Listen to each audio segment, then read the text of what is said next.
Je m'appelle Jean-Pierre Okenda.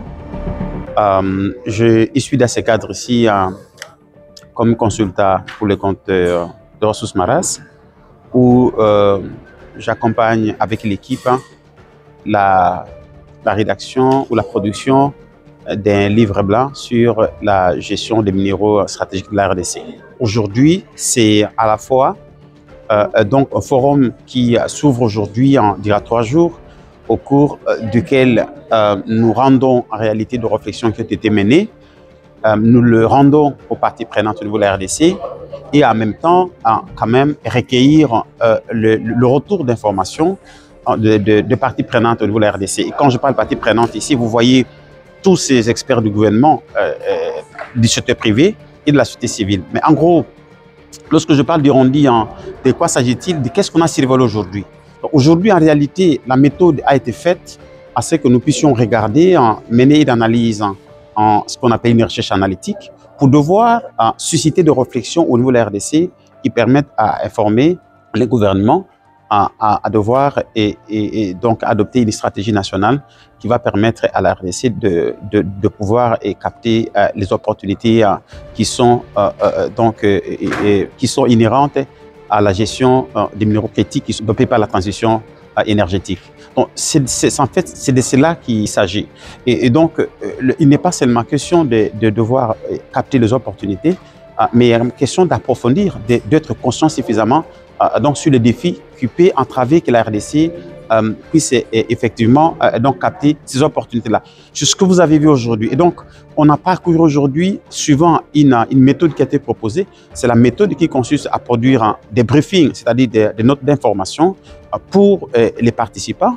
Et ces notes d'information décrivent généralement la situation telle qu'elle est au niveau de la RDC.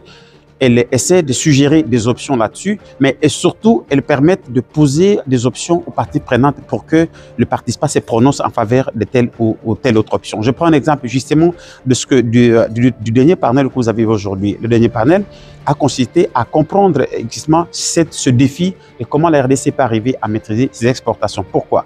Je vais parler ici des exportations du cobalt notamment. Vous constaterez que depuis 2022, que les prix des cobalt ont drastiquement chuté dans le marché international. La cause principale en réalité, c'est qu'il y a l'excédent des exportations de cobalt dans le marché. L'excédent, ça signifie quoi? Ça signifie que la RDC, qui est un des grands pays producteurs qui a fourni 70% de la demande de cette année, c'est la RDC qui l'a fourni en fait. C'est la RDC qui a fourni le marché. Et donc, c'est-à-dire que la RDC a des marges de devoir influencer le cours des métaux dans le marché. Cela veut dire aussi que si on a un excédent, c'est que la RDC a exporté suffisamment de cobalt que le marché n'en a plus besoin. C'est-à-dire qu'on a dépensé ce qu'on appelle en économie, l'offre a été plus importante que la demande au marché là. Et donc, on fait un excédent de plus de 14%. Et quand vous suivez de près, vous allez vous rendre compte qu'il y a eu des mines en RDC qui ont exporté beaucoup de cobalt, beaucoup plus de cobalt qu'on en a besoin dans le marché. Donc ça pose une question. Donc si on a pourquoi la RDC, le gouvernement congolais, a laissé exporter beaucoup de cobalt donc dans le marché, qui ont fini par avoir comme un effet retour de prix. Et lorsqu'il y a chute de prix, il y a aussi un manque de revenus au niveau de la RDC. J'ai donné un exemple juste des panels. Et donc là-dessus, on avait des réflexions pour devoir voir quelles sont les options que la RDC peut prendre ou devrait considérer pour devoir justement quand même accroître la capacité des pays à contrôler les exportations de cobalt notamment, pour éviter qu'on n'inonde pas le marché, parce qu'en inondant le marché, ce qu'on fait, on a un effet retour, à savoir ici, en fait, la baisse de prix. Et lorsqu'il y a baisse de prix, il y a aussi baisse de revenus. Donc, c'est un peu cette approche-là, de cibler des piliers spécifiques, des questions centrales sur la stratégie et provoquer un débat entre les parties prenantes et toujours atterrir avec des options à considérer. Voilà un peu l'essence de ce travail ici.